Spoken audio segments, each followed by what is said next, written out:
चला मित्रांनो, महाराष्ट्राच्या भूगोलचं आता दुसरं प्रकरण आपल्याला बघायचं आहे. प्राकृतिक रचना, फिजिकल स्ट्रक्चर ऑफ महाराष्ट्र. प्राकृतिक रचनेनुसार महाराष्ट्राचे 3 भाग पडतात: कोकण किनारपट्टी, सह्याद्री पर्वतरांगा आणि महाराष्ट्राचे पठार. ठीक आहे. आपण आपल्या विषयाचं जे मूळ आहे ते मूळ बघताना आपण भूरूप सांगितली होती, आणि भूरूप जी आहे ते 3 प्रकारची आहेत. कुठले कुठले? मैदान, पठार आणि पर्वत, 3 असतात बघा. आपल्याकडं कोकण किनारपट्टी जो आहे तो मैदानी प्रदेश आहे. महाराष्ट्र पठार आहे, पठाराचा पट्टा येतो असतो बघा, आणि सह्याद्री पर्वताचा भाग आहे. कोकणाची उंची जी आहे 300 मीटरपर्यंत येते बघा. पठार जे आहे ते जवळपास 600 ते 800 मीटर आहे, आणि सह्याद्रीची उंची 900 पासून ते 1200 मीटरपर्यंत, काही ठिकाणी 1300 मीटरपर्यंत आहे. तर अशा पद्धतीने उंचीनुसारचा हा भाग या ठिकाणी लक्षात घ्यायचे. मग प्रत्येक भाग बघताना त्याची निर्मितीचं कारण काय होतं, त्याचं वैशिष्ट्य काय आहे, लांबी, रुंदी, विस्तार वगैरे काय, ही सगळी माहिती घेत चालायची. एक एक भाग घेऊ आपण. मग सुरुवातीला घेऊ कोकण किनारपट्टी. ठीक आहे. आता या ठिकाणी हे बघा, इकडं समुद्र आहे, हा एवढा चिंचोळा पट्टा कोकण किनारपट्टी आहे. त्याच्यानंतर सह्याद्री, आणि त्याच्यानंतर इकडं पूर्वेकडं पठारी भाग लागत असतो. मग या भागाची आपल्याला माहिती घ्यायची, या पट्ट्याची माहिती घ्यायची आहे आपल्याला. ठीक आहे. आता या ठिकाणी हे लक्षात घेतलं पाहिजे की कोकण किनारपट्टीबद्दल कोणते कोणते मुद्दे लक्षात घ्यायचे. सगळ्यात पहिला मुद्दा लक्षात घ्यायचा, कोकणाची निर्मितीचं कारण काय, आणि कोकणाचं कोकण नाव पडण्याच्या पाठीमागचा इतिहास काय. नंतर कोकणाची किनारपट्टी कुठल्या प्रकारातली येते, किनारपट्टीचं स्वरूप, नंतर विस्तार, नंतर बेटे, नंतर जलदुर्ग, नंतर तटवर्तीय किल्ले, नंतर कोकणाचे उपभाग उभे आणि आडवे, आणि शेवटी मग कोकणातल्या नद्या आणि त्या नद्यांच्या मुखाजवळ असलेल्या खाड्या. तर एवढे मुद्दे या ठिकाणी निघतात बघा. मग एक एक एक एक मुद्दा आपण बघत चालायचं. त्यातला पहिला मुद्दा येतो कोकण किनारपट्टीबद्दलची निर्मिती आणि नाव. हे अगोदर लक्षात घेऊ आपण. ठीक आहे. अशा पद्धतीने इकडं हा महाराष्ट्राचा भाग येतोय, आणि या ठिकाणी डोंगररांगा, अशा डोंगररांगा दक्षिण उत्तर पसरलेले आहेत. हा जो चिंचोळा पट्टा आहे याला म्हणायचं कोकण किनारपट्टी. ठीक आहे. या कोकण किनारपट्टीवरती या ठिकाणी जर बघितले आपण तर दमणगंगा नदी येत असते बघा, आणि सर्वात शेवटी जर बघितले आपण या भागामध्ये इथं तर तेरेखोल नदी येत असते. असा टोटल 720 किलोमीटर लांबीचा हा पट्टा आहे. आणि रुंदी जर बघितली तर वेगवेगळ्या भागात वेगवेगळी. उत्तर भागातली रुंदी येते 90 ते 95 किलोमीटर, दक्षिणेकडची रुंदी येते 30 ते 40 किलोमीटर. सरासरी विचारली तर 40 ते 60 किलोमीटर रुंदी आहे. ठीक आहे. उत्तरेकडून दक्षिणेकडे जाताना रुंदी कमी कमी होत जाताना दिसते. तर उत्तरेकडचं टोक दमणगंगा नदी, दक्षिणेकडचे टोक तेरेखोल नदी. पश्चिमेला या ठिकाणी अरबी सागर आहे, तर पूर्वेला सह्याद्रीच्या डोंगररांगा आहे. तर यांच्या दरम्यानचा हा चिंचोळा पट्टा आहे, याला म्हणायचं कोकण किनारपट्टी. ठीक आहे. मग आता या किनारपट्टीच्या निर्मितीचं कारण काय हे अगोदर लक्षात घ्या. हे बघा, इथं सह्याद्रीच्या डोंगररांगा आहे. गुजरात, महाराष्ट्र, गोवा, कर्नाटक, केरळ, तामिळनाडू या 6 राज्यात 1600 किलोमीटर लांबीची या डोंगररांगा पसरलेल्या आहेत. आता डोंगररांगा कशा निर्माण झाल्या, इथं भेगी ज्वालामुखी फाटला गेला होता 1600 किलोमीटर लांबीचा, आणि या भेगी ज्वालामुखीतून बाहेर पडलेला लावा दोन्ही बाजूला प्रसारित झाला. ठीक आहे. आणि दोन्ही बाजूला प्रसारित झालेल्या लावा रसापासून इकडे पठार तयार झालं, इकडे एका कालखंडात पठार तयार झालं. म्हणजे ज्यावेळेस निर्माण झालं त्यावेळेस इथंही पठार तयार झालं, इथंही पठार तयार झालं. म्हणजे अशा प्रकारची रचना. इथं समुद्र आहे, इथं हे पठार तयार झालं, इथं डोंगररांगा आहे, आणि इकडं पठार तयार झालं. पठाराची उंची या ठिकाणी, पर्वताची उंची आपल्याला माहिती आहे 1200 मीटर आहे. इथं पठाराची उंची आहे 900 मीटर, म्हणजे इकडच्या पठाराची उंचीसुद्धा 900 मीटर होती बघा. ठीक आहे. आता झालं काय, हे पठार निर्माण झालं 8 कोटी वर्षापूर्वीपर्यंत. 12 कोटी ते 8 कोटी वर्षाचा कालखंड आहे. त्या कालखंडात या ठिकाणी दोन्ही बाजूनं पठार तयार झालं. हे महाराष्ट्राचा पठार, हा कोकणाचा पठार, आणि हे सह्याद्री. 12 कोटी ते 8 कोटी वर्षाचा कालखंड आहे बघा. ठीक आहे. 8 कोटीनंतर 5 कोटी वर्ष आपले 3 कोटी वर्षापूर्वीपर्यंत या ठिकाणी जर बघितलं तर मधल्या कालखंड थोडं शांतता होती आणि 3 कोटी वर्षानंतर अलीकडे जर बघत गेलो जसजसा अलीकडचा काळ येऊ लागला तसतसा हा कोकणाचा जो भाग आहे पठाराचा खाली खचत चाललेला आहे. दरवर्षी 5-5 10-10 सेंटीमीटर ना कधी MM ना खाली सरकत चाललेला आहे. सरकत जर आज बघितलं आपण हा पट्टा असा इथपर्यंत खाली आलेला आहे असा. ठीक आहे, म्हणजे आता याची उंची एवढी राहिलेली नाही, एकदम खाली आलेली. आखरी 275 मीटर आता उंची आहे. समुद्र पातळीजवळ तर 15 मीटरच उंची आहे. आलं लक्षात. तर 900 मीटरवरून हा पट्टा इथपर्यंत खाली आलेला आहे. तर अशा पद्धतीने जमिनीचे खाली खचणे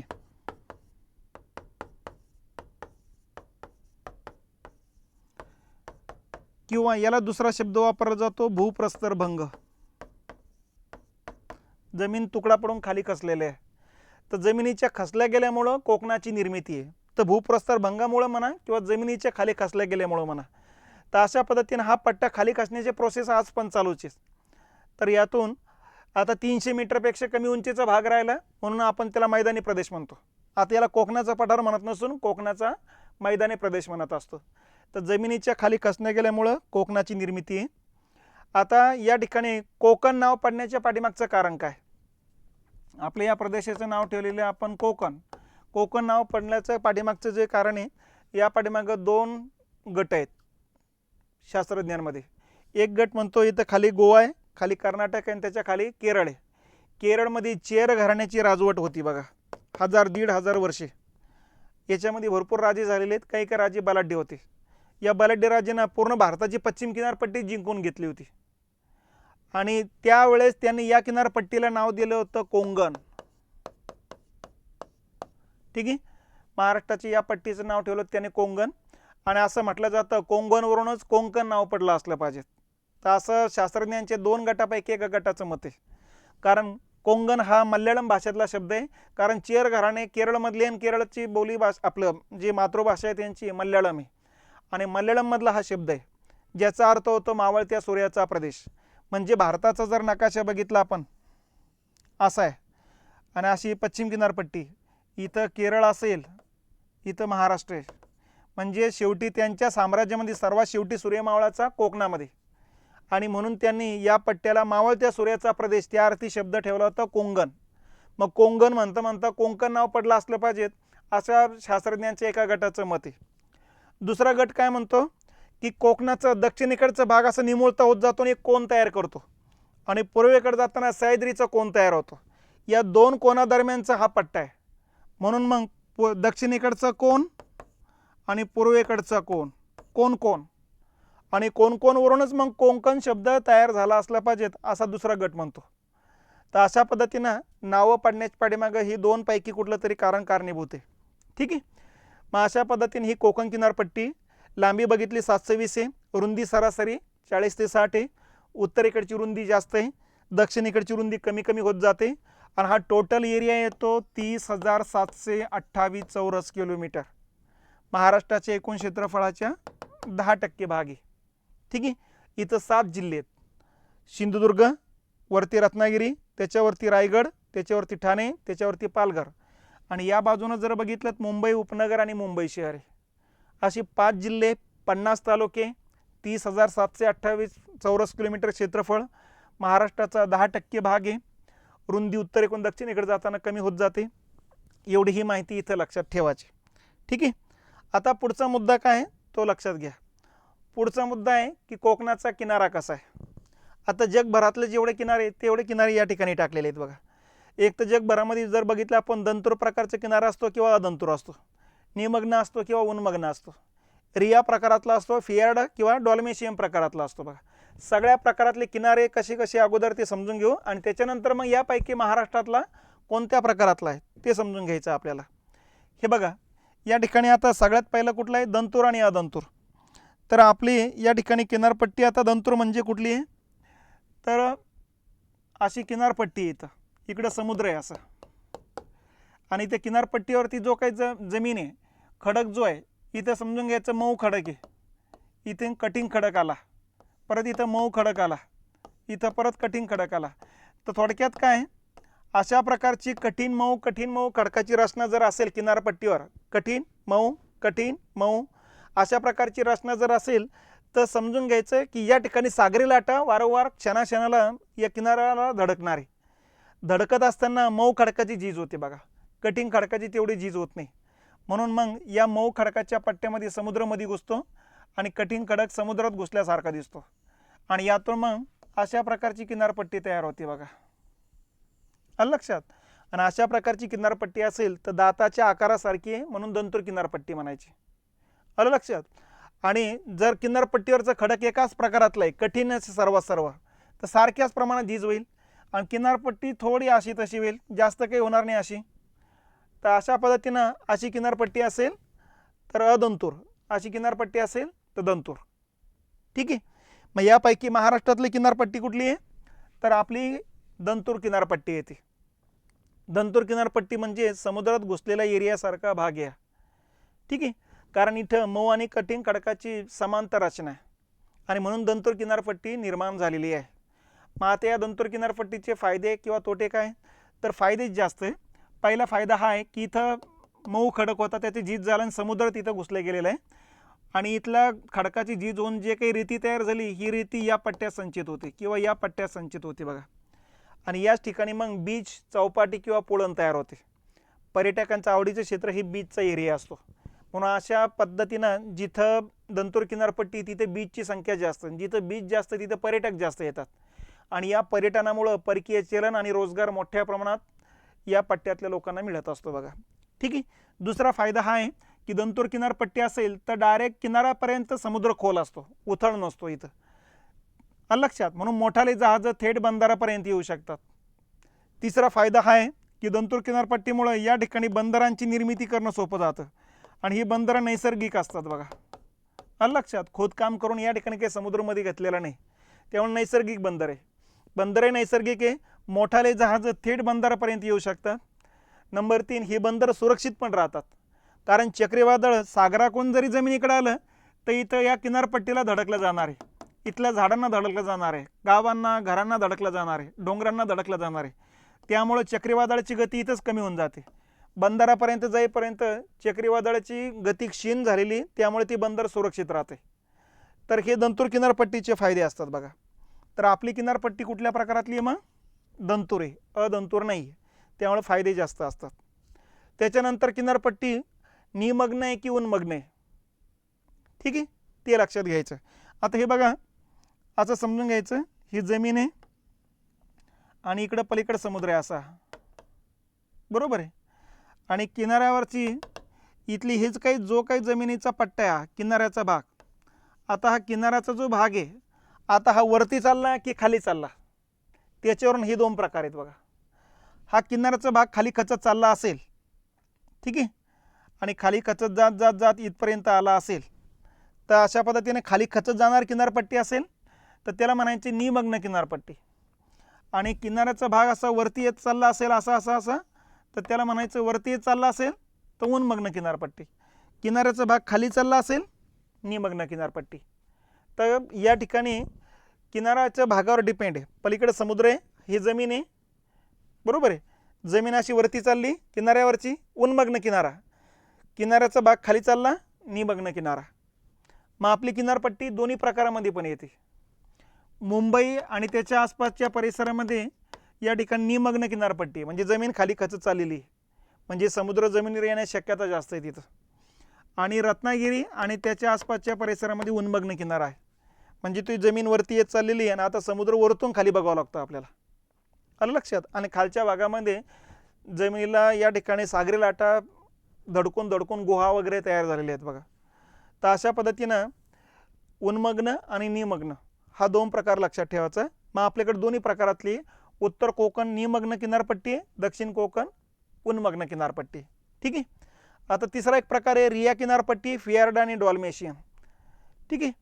आता रिया किनारपट्टी म्हणजे काय तर इकडं लक्षात घ्यायचं, असं इथं समुद्र आहे असं, आणि या किनारपट्टीला इकडून अशा नद्या येऊन मिळतात बघा.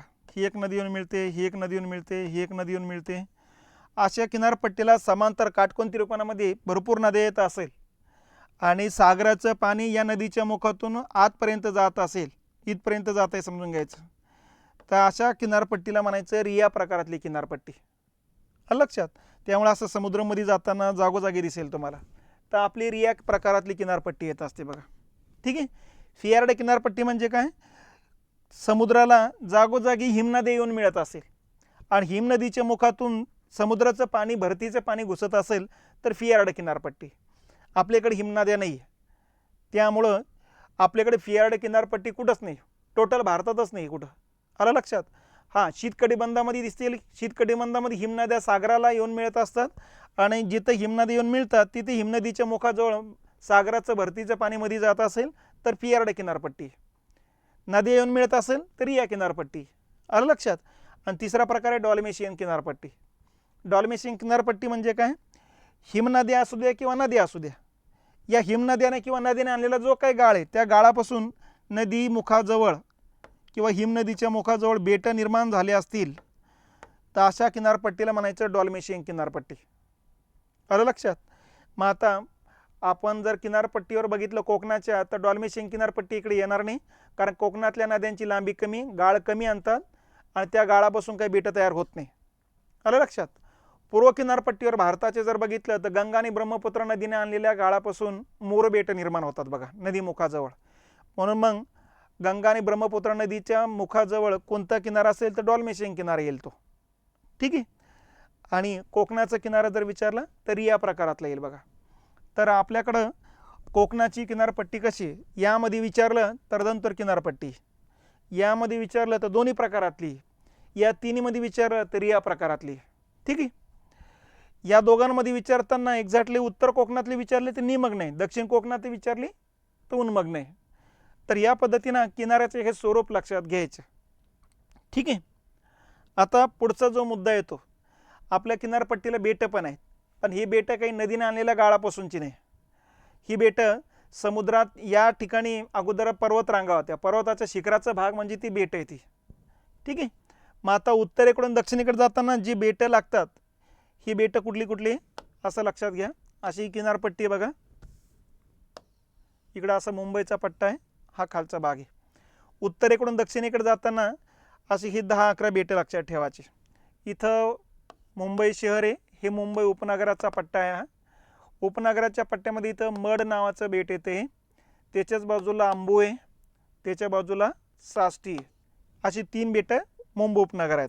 खाली मुंबई शहराचं बुचर बेट लागत असतं, या ठिकाणी लागतं बघा ते, हे मुंबई शहरामध्ये येत असतं. नंतर इकडं रायगड जिल्हा सुरुवात होतोय. रायगड जिल्ह्यामध्ये इथं घारापुरी बेट लागतं. या घारापुरी बेटावरतीच मग एलिफंटा नावाचं लेणी असतो बघा. त्याच्यानंतर उंदेरी, खांदेरी. ठीक आहे. त्याच्यानंतर 8 नंबरला कुलाबा, 9 नंबरला जंजिरा, 10 नंबरला कासा. ठीक आहे. आणि डायरेक्ट खाली इथं सिंधुदुर्ग जिल्ह्यामध्ये कोरटे नावाचं बेट आहे बघा. या कोरटे बेटावरती सिंधुदुर्ग नावाचा जलदुर्ग या ठिकाणी अस्तित्वात आहे. तर अशा पद्धतीने हे 10-11 बेटांचं दक्षिणेकडे जातानाचा, उत्तरेकडे जातानाचा क्रम लक्षात ठेवायचा. हा दक्षिणेकडे जातानाचा क्रम आहे. ठीक आहे. मग बेटं लक्षात आले की त्या बेटांवरतीच या ठिकाणी जलदुर्ग आहेत. बऱ्यापैकी बेटांवरती, बऱ्याच बेटांवरती जलदुर्ग आहे. आता हे किल्ले, आलं लक्षात. किल्ल्याचे वेगवेगळे प्रकार असतात. चारही बाजूनं पाण्याने वेढलेले किल्ले असेल तर जलदुर्ग, एकाच बाजूनं पाण्याने वेढलेले असेल तटवर्तीय किल्ले, डोंगरावरती किल्ले असेल तर गड किल्ले, सकल जमिनीवर असेल भुईकोट किल्ले. अशा पद्धतीने किल्ल्याचे असे प्रकार आहेत. मग आता कोकण किनारपट्टी बघतोय, चारही बाजूने वेढला असेल तर जलदुर्ग आहे, एकाच बाजूने पाण्याने वेढला असेल तटवर्ती किल्ले. मग दोन्ही पण किल्ल्याचा क्रम जिल्ह्यानुसार आणि दक्षिणेकडे जातानाचा क्रम लक्षात घ्यायचा. मग आता हे दक्षिणेकडे जातानाचा क्रम आहे बघा जलदुर्गाचा. सगळ्यात उत्तरेकडे खांदेरी उंदेरी लागतोय रायगड जिल्ह्यामध्ये. ठीक आहे. त्याच्या खाली जंजिरा रायगड जिल्ह्यामध्येच. हा अजिंक्य किल्ला आहे, आतापर्यंत जिंकता आलेला नाही हा बहुतांशी. भारतभरात अजिंक्य 2च किल्ले, जंजिरा आणि देवगिरी. ठीक आहे, औरंगाबादचा. त्याच्यानंतर कासा. ठीक आहे. तर हे तिन्ही जिल्हे येतात रायगड जिल्ह्यामध्ये. सुवर्णदुर्ग रत्नागिरी जिल्ह्यामध्ये.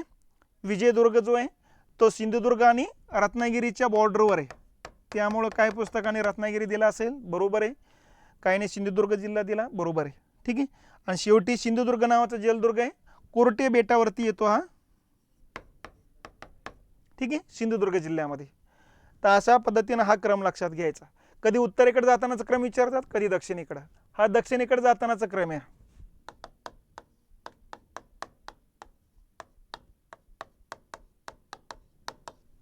ठीक आहे, आणि जिल्ह्यानुसार हे लक्षात घ्यायचं. आता पुढचं आहे समुद्र तटीय किल्ले, तटवर्ती भागातले किल्ले. उत्तरेकडून दक्षिणेकडे जाताना असा जर भाग असेल तर इथं पालघर जिल्ह्यामध्ये 2 आहेत, अर्नाळा आणि इथं वसई, हे 2 येतात बघा.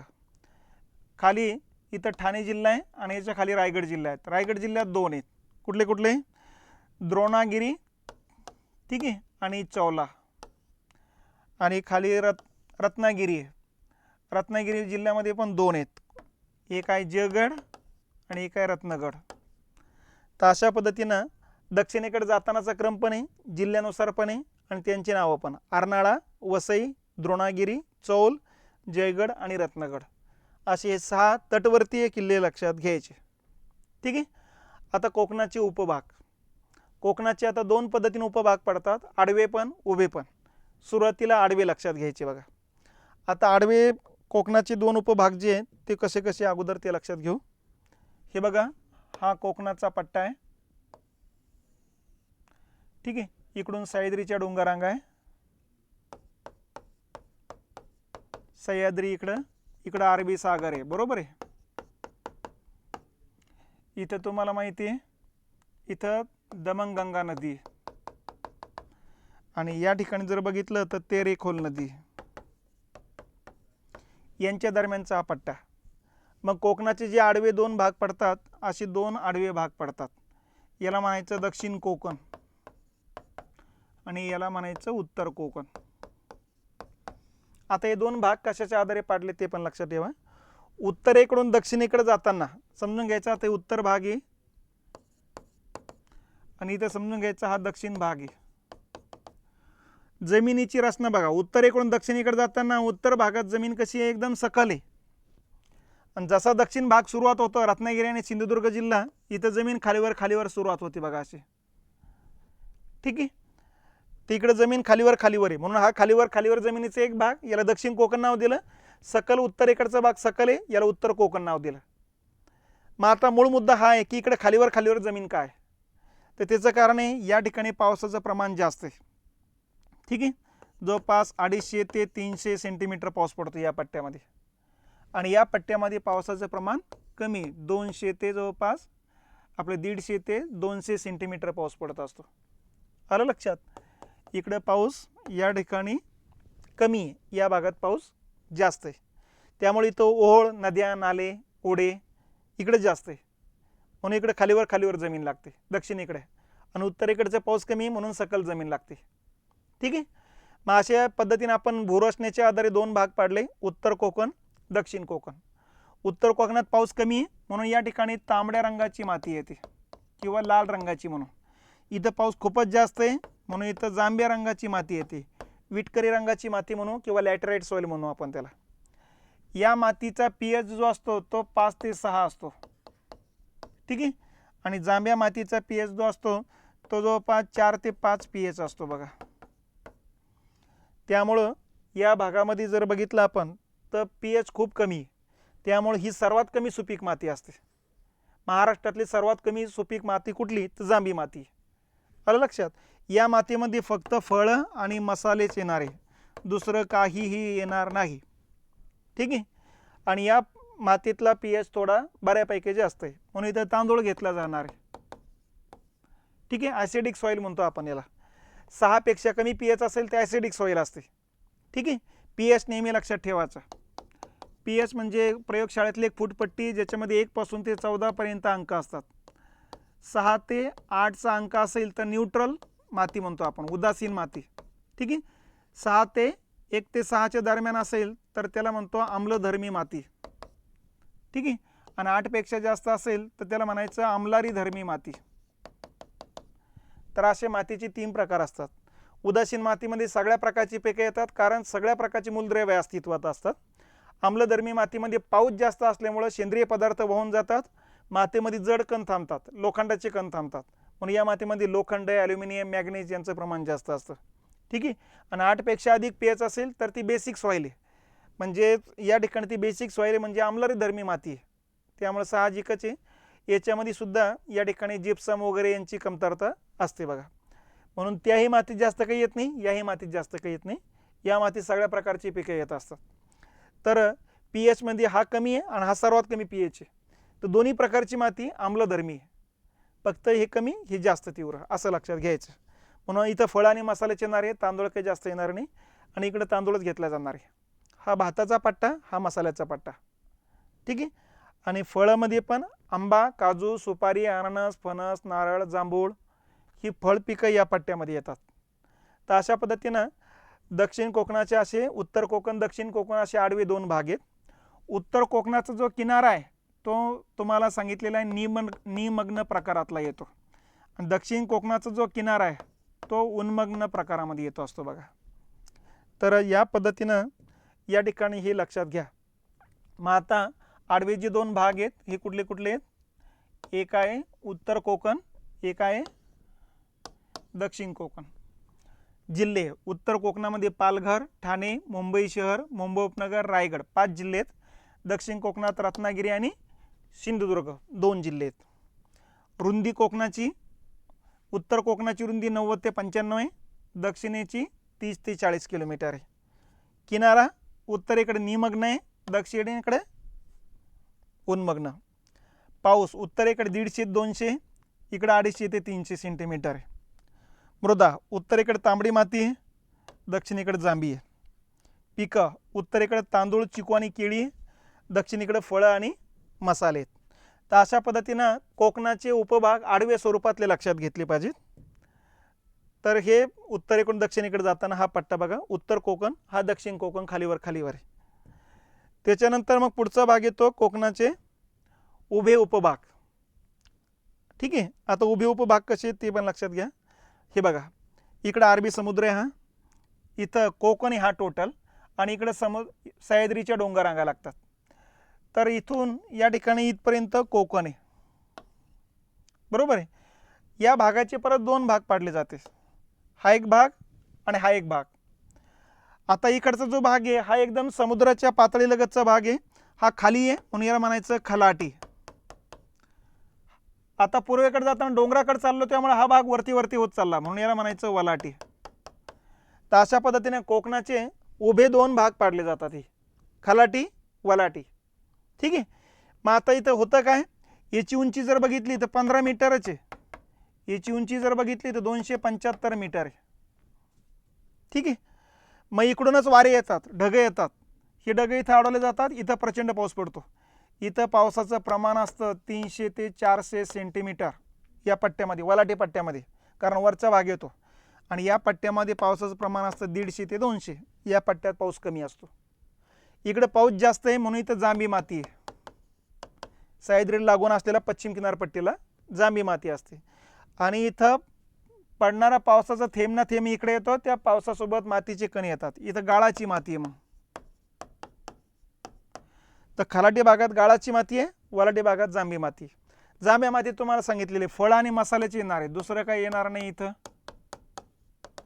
आणि इथं गाळाची माती, याचा अर्थ तांदूळ येणार आहे इथं, म्हणून हा भाताचा पट्टा आहे किंवा तांदळाचा पट्टा येतो बघा. तर अशा पद्धतीनं हा एक भाग लक्षात घ्यायचा. कसे कसे उभे भाग, खलाटी आणि वलाटी, समजते ना. असा कोकणाचा भाग असेल, महाराष्ट्र असा असेल, इथं सह्याद्री असेल, तर याचे दोन भाग आहे, हा एक भाग खलाटी, हा एक भाग वलाटी, ठीक आहे. मग प्रदेश, खलाटी प्रदेश किनारपट्टी जवळ आहे, वलाटी प्रदेश सह्याद्रीच्या पश्चिम भागालगत आहे. उंची, खलाटीची उंची 15 मीटरपर्यंत आहे, ही 275 आहे. पाऊस इथं 150 200 सेंटीमीटर पाऊस पडतो खलाटी पट्ट्यामध्ये, वलाटी 300 400 पडतो, ठीक आहे. मृदा, खलाटी भागामध्ये गाळाची माती आहे, तर वलाटी भागामध्ये तांबडी आणि जांभ्या प्रकारातली माती येते, ठीक आहे. पिकं, खलाटी भागामध्ये तांदूळ पीक घेतलं जात असतं, तर वलाटी भागामध्ये फळ आणि मसाले घेतले जात असतात बघा. तर अशा पद्धतीनं उभे पण उपभाग लक्षात ठेवा, आडवे पण उपभाग लक्षात ठेवा. आता पुढचा मुद्दा येतो, शेवटचा मुद्दा याच्यातला, कोकणातील नद्या आणि खाड्या. तर इथं आता हे तुम्हाला दिसणार नाही, आपण याचं थोडं विस्ताराने घ्यायचं आहे बघा. पहिलं कोकणातल्या नद्यांचं वैशिष्ट्य लक्षात ठेवा. कोकणातल्या ज्या नद्या आहेत या सगळ्या नद्या सह्याद्री डोंगररांगात उगम पावतात. नंबर 1. सगळ्या नद्या अरबी सागराला जाऊन मिळतात. नंबर 2. सर्व नद्या पश्चिम दिशेने वाहतात, पश्चिम वाहिनी आहे. नंबर 3. सर्व नद्या अतिशय उंच भागाकडून कमी उंचीच्या भागाकडे वाहत असल्यामुळे वेगाने वाहतात. तर वेगाने वाहणाऱ्या नद्या आहेत. नंबर 4. नंबर 5. पावसाळ्यातच तुडुंब भरून वाहतात. या बाकीचा कालखंड कोरड्या ठाक असतात बघा. तर हंगामी वाहणाऱ्या नद्या आहेत. नंबर 5. नद्यांची लांबी कमी आहे कारण कोकणाची रुंदी कमी आहे. नंबर 6. उत्तर कोकणामध्ये या ठिकाणी उत्तर कोकणाची रुंदी जास्त आहे म्हणून उत्तर कोकणातल्या नद्यांची लांबी जास्त आहे. आणि जसं दक्षिणेकडे जावं तसं नद्यांची लांबी पण कमी होत जाते कारण दक्षिण कोकणाची रुंदी पण कमी होत जाते. ठीक आहे. मग कोकणातली सर्वाधिक लांबीच्या नद्यांमध्ये 1 नंबरला वैतरणा येते बघा. ठीक आहे. 154 किलोमीटर लांबीची आहे. आणि त्याच्या खालोखाल उल्हास येत असते 130 किलोमीटर लांबीची येते. तर ह्या 2 नद्या लक्षात ठेवायच्या आणि ह्या दोन्ही पण उत्तर कोकणातूनच वाहतात. ठीक आहे. त्याच्यानंतर नदीच्या मुखाजवळ खाड्याची निर्मिती होते. मग खाडी म्हणजे काय?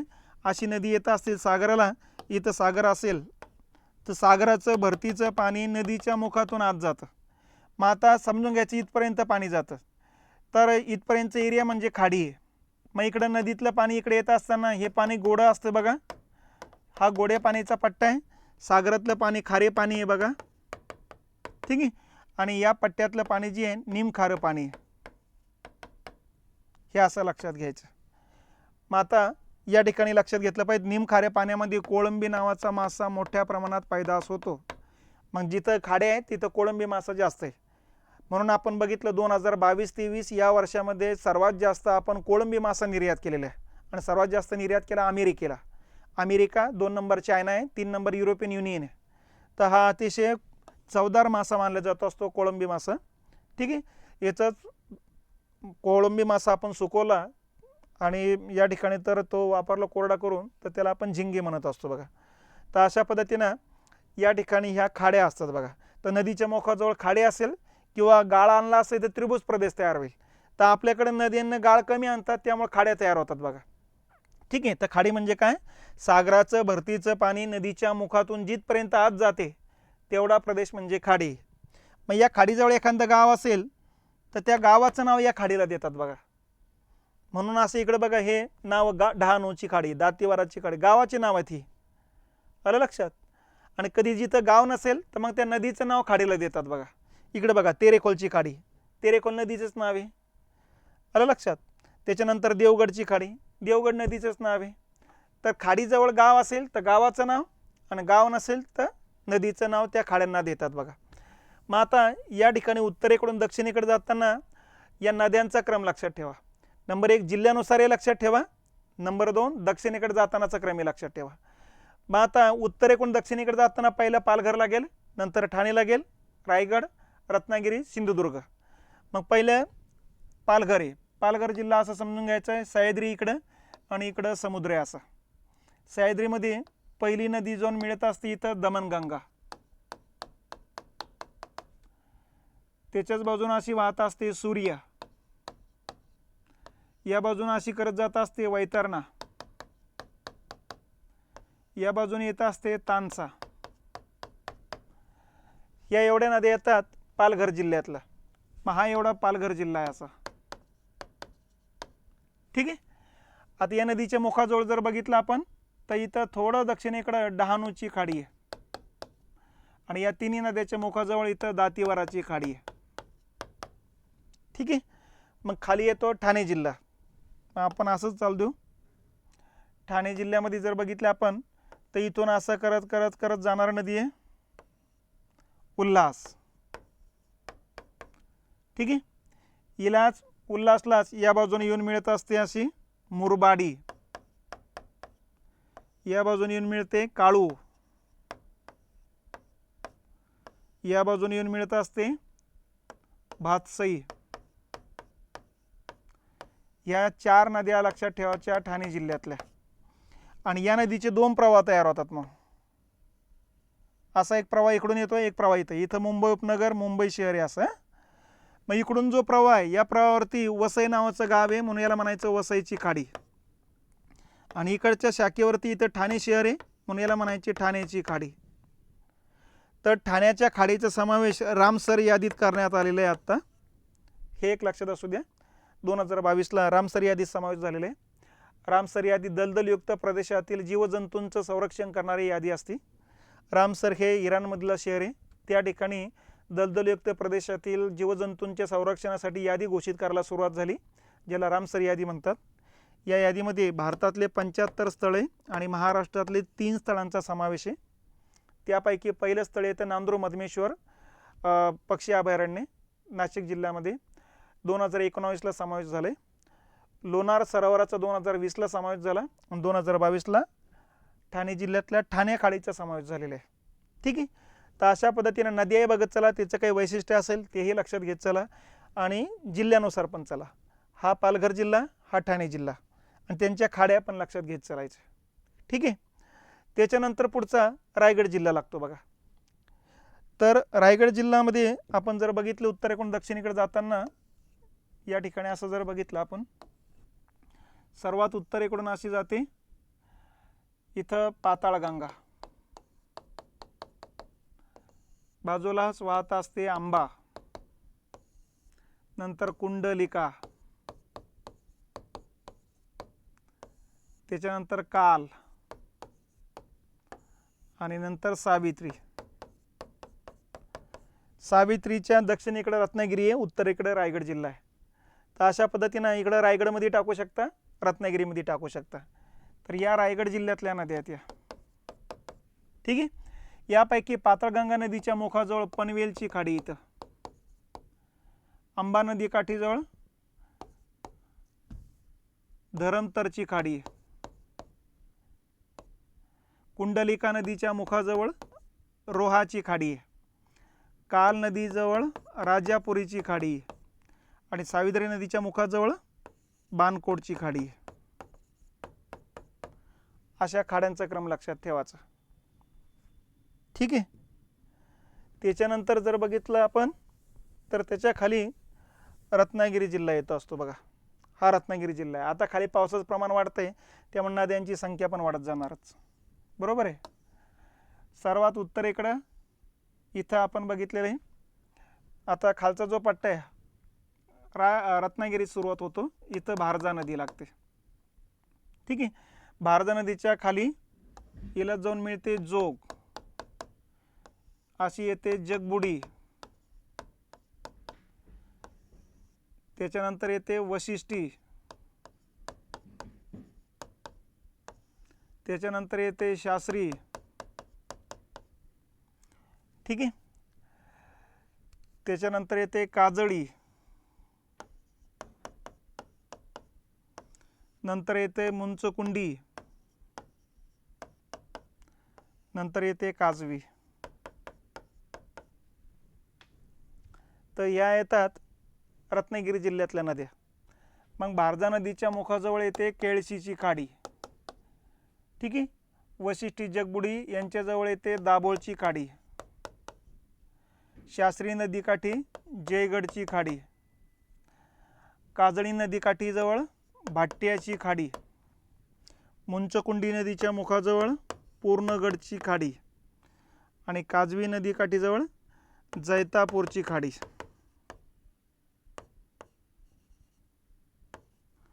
अशा पद्धतीनं हा खाड्यांचा प्रदेश लक्षात घ्यायचा बघा.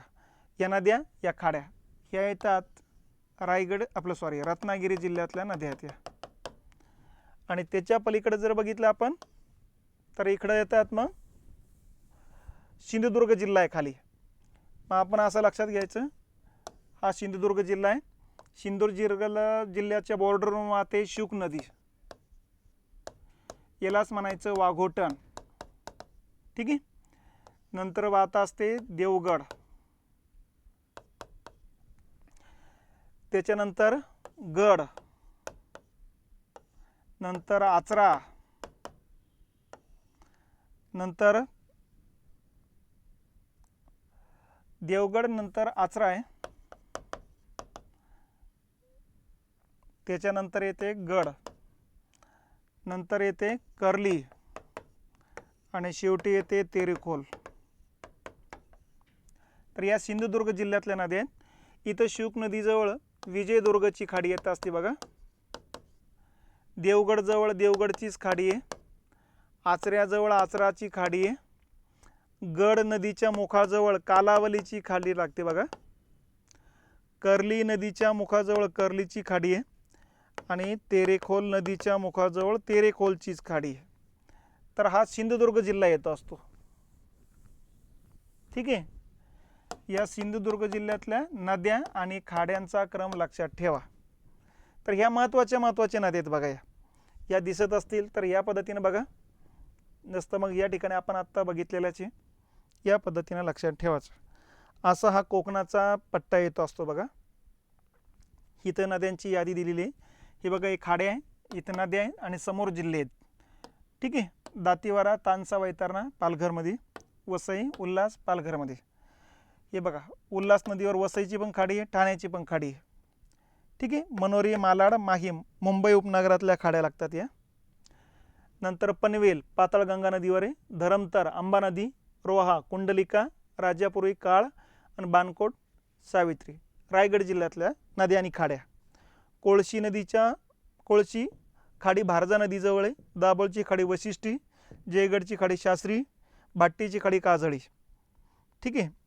त्याच्यानंतर पूर्णगडची खाडी मुंचकुंडी आणि जैतापूरची खाडी काजवी नदीच्या मुखाजवळ आहे. रत्नागिरी जिल्ह्यातले आता या. आणि शेवटी सिंधुदुर्ग जिल्हा वाघोटन किंवा विजयदुर्गची खाडी म्हणतो आपण. ही बॉर्डरवर आहे रत्नागिरी आणि सिंधुदुर्गाच्या. देवगडची खाडी देवगड नदीवर आहे. आचऱ्याची खाडी आचरा नदीवर आहे. सिंधुदुर्ग जिल्ह्यातल्या सगळ्या. कालावलीची खाडी गड नदीवर आहे. कर्लीची खाडी कर्ली नदीवर आहे आणि तेरेखोलची खाडी तेरेखोल नदीवर आहे. तर जिल्हा, नद्या आणि या खाड्या असा क्रम लक्षात ठेवायचा. म्हणजे जिल्ह्यावरही प्रश्न येऊ द्या, खाड्यावर येऊ द्या, नद्यावर येऊ द्या किंवा कोणत्या नदीवर कोणत्या खाड्या तसं जोड्या लावा येऊ द्या, सगळ्याच पद्धतीनं याची तयारी करून ठेवायची. ठीक आहे. तर अशा पद्धतीनं या ठिकाणी हा खाड्यांचा नद्यांचा क्रम आहे आणि आपली ही कोकण किनारपट्टी येते. आता कोकणाचं वैशिष्ट्य काय ते लक्षात ठेवा. कोकणाचं पहिलं वैशिष्ट्य आहे इथं 7 जिल्हे. दुसरं वैशिष्ट्य दंतूर किनारपट्टी आहे आपली, रिया प्रकारातली किनारपट्टी आहे. निमग्नपणे आणि उन्मग्नपणे. ठीक आहे. कोकण किनारपट्टीवर पाऊस जास्त आहे कारण सह्याद्रीला वारे आडवला जात असतात आणि सागराकडून बाष्पयुक्त वारे येत असतात. त्यामुळे पाऊस जास्त असल्यामुळे तांबडी किंवा जांभी माती आहे. म्हणून इकडं भाताचा पट्टा आहे किंवा फळं आणि मसाल्याचा पट्टा आहे. दाट जाडीचा पट्टा आहे. पर्यटन व्यवसाय मोठ्या प्रमाणात चालतो.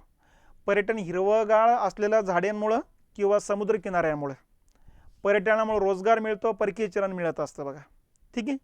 समुद्र जवळ आहे त्यामुळे दमट वातावरण आहे आणि दमट वातावरण आहे म्हणून दिवसाचं तापमान खूप जास्त होत नाही, रात्रीचं तापमान खूप कमी होत नाही. त्यामुळे सम हवामान या पट्ट्यामध्ये. म्हणून लोकसंख्येसुद्धा आपले 3, 3.5, 4 कोटी लोकसंख्या या पट्ट्यामध्ये. सगळ्यात जास्त महानगरपालिका याच पट्ट्यामध्ये येतात. ठीक आहे. तर अशा पद्धतीनं या ठिकाणी कोकणाची वैशिष्ट्ये लक्षात ठेवा. कोकण किनारपट्टीवर टोटल सध्या 54 बंदर आहेत.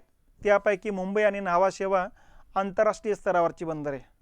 ठीक आहे. न्हावा भारतातलं पहिलं आधुनिकीकरण झालेले बंदर आहे आणि सर्वाधिक कंटेनर वाहतूक करणारं बंदर आहे. त्याच्यानंतर रेड्डी बंदर जे आहे सिंधुदुर्ग जिल्ह्यामध्ये ते मॅग्नीज आणि लोह खनिज निर्यात करण्यासाठी प्रसिद्ध असलेलं बंदर मानलं जातं बघा. तर अशा पद्धतीनं या ठिकाणचे बऱ्यापैकी बंदर हे लक्षात घ्यायचे आणि हा बाकीचा भाग लक्षात ठेवा. ठीक आहे. मग आता या कोकणाबद्दलचे जे प्रश्न आलेले आहेत आयोगाचे ते थोडक्यात लक्षात घ्या. 2015चा प्रश्न आहे. मालवण जवळील खांदेरी बेटावर सिंधुदुर्ग जलदुर्ग आहे आणि एलिफंटा लेणी उंदेरी बेटावर आहे. ठीक आहे. हे दोन्ही पण मुद्दे चुकीचे आहे. मालवण जवळ खांदेरी बेट नाही आहे तर इथं कुर्टे बेट येतं असतं बघा आणि त्या कुर्टे बेटावर सिंधुदुर्ग नावाचं जलदुर्ग आहे. त्यामुळे हे वाक्य जे आहे चूक आहे. आणि एलिफंटाजवळ या ठिकाणी उंदेरी बेटावरती या ठिकाणी एलिफंटा लेणी उंदेरी बेटावरती नाही, उंदेरी बेटावर नाही घारापुरी बेटावरती असं पाहिजे होतं. त्यामुळे हेही चुकीचे. आता या ठिकाणी उत्तर येतो आपलं 4 अ आणि ब अयोग्य. दुसरा मुद्दा आहे खाड्यांचा क्रम उत्तरेकडून दक्षिणेकडे. हे बघा वसई पहिली लागेल, जैतापूर आहे, नंतर देवगड, जयगड. नाही हे क्रम चुकला. वसई नंतर जयगड नंतर जैतापूर हा क्रम बरोबर येतोय. ठीक आहे. हा क्रममध्ये बघा जैतापूर जयगड इथं क्रम चुकला, वसईनंतर जयगड ह्या पण क्रम चुकला, म्हणजे उत्तर कुठलं आहे 2 नंबर आहे. या किल्ल्याला ब्रिटिश लोक पूर्वेकडील जिब्राल्टर म्हणतात. रायगड म्हणजे पूर्व आणि पश्चिम भागाला जॉईंट करणारा पट्टा जो आहे तो रायगड आहे. तर ह्या हिशोबाने शिवाजी महाराजांच्या कालखंडात इथंच आपली राजधानी होती. महाराष्ट्राची किनारपट्टी टिंबटिंब म्हणून ओळखली जाते. मग आता कारवारची किनारपट्टी कर्नाटकच्या किनारपट्टीचं नाव आहे, मलबारची किनारपट्टी केरळच्या किनारपट्टीचं नाव आहे, ओरिसाच्या किनारपट्टीला म्हणायचं उत्कल किनारपट्टी. तर आपल्या किनारपट्टीचं नाव आहे मग महाराष्ट्राच्या कोकण किनारपट्टी. ते 3 नंबरचं उत्तर येते. महाराष्ट्रातील खालील किल्ले दक्षिणेकडून उत्तरेकडे जातानाचा क्रम. सर्वात दक्षिणेकडे सिंधुदुर्ग येईल, त्यामुळे हे 2 पर्याय कटले. आता सिंधुदुर्ग नंतर जंजिरानंतर विजयदुर्ग तर इथं रत्नागिरीमध्ये येतो, त्यामुळं हा उत्तर येईल, हा पर्याय पण कटतो आपला. ठीक आहे, असं लक्षात ठेवा. नंबर 3, खलाटी हा शब्द खालीलपैकी कशाशी संबंधित आहे? आता खलाटी आपण बघितलेलं इथं समुद्र आहे, हा खलाटी आहे, हा वलाटी आहे, आणि इकडं हा वलाटीचा पट्टा, हा खलाटीचा पट्टा आहे. कोकण किनाऱ्यावरील वाळूचे दांडे नाही. कोकणाचा पश्चिमेकडील सागर किनाऱ्यालगतचा सकल भाग आहे, हा सकल भाग आहे. ठीक आहे, तो उत्तर येतं 2 नंबर. महाराष्ट्रातील कोकण किनारपट्टीची रुंदी किती आहे? उत्तरेकडे 90 ते 95 आहे, दक्षिणेकडे 30 ते 40 आहे. म्हणजे सरासरी आपण जर बघितलं तर 40 ते 50च्या दरम्यान येते, म्हणजे 42 ते 50. आलं लक्षात? असं लक्षात घ्यायचं आहे. प्राचीन ग्रंथामध्ये मूषक, आळूक, कुपक नावे असलेल्या खालीलपैकी कोणता प्रदेश आहे? तर कोकणाचे जे काही प्राचीन काळातले जी नाव आहेत, ही नाव आहेत प्राचीन कालखंडामध्ये मूषक, आळूक आणि कुपक. नंतर मग कोंगण नाव पडलं आणि नंतर मग कोंकण नाव पडलेले. खालीलपैकी कोणते विधान हे बरोबर आहेत? सुवर्णदुर्ग हा सागरी किल्ला आहे, बरोबर आहे. कळसुबाई शिखराची उंची 1646 सेंटीमीटर नाही, मीटर पाहिजे होतं, चौरस सेंटीमीटर दिलं, याचा अर्थ हे चुकीचं आहे. वैतरणा नदी पूर्ववाहिनी आहे, हेही चुकीचं आहे, बरोबर आहे. तर बरोबर कोणते? बरोबर नाही असं येते.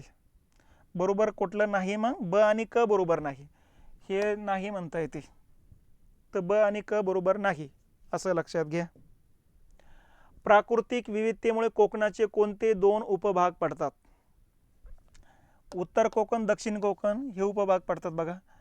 खलाटी आणि वलाटी पडतात. हे खलाली आहे, वलाली आहे, असे 2 भाग नाही पडत. खलाटी आणि वलाटी पाहिजे होतं. ठीक आहे. खालीलपैकी कोणत्या कारणाने कोकणाचा सकल भाग निर्माण झाला आहे?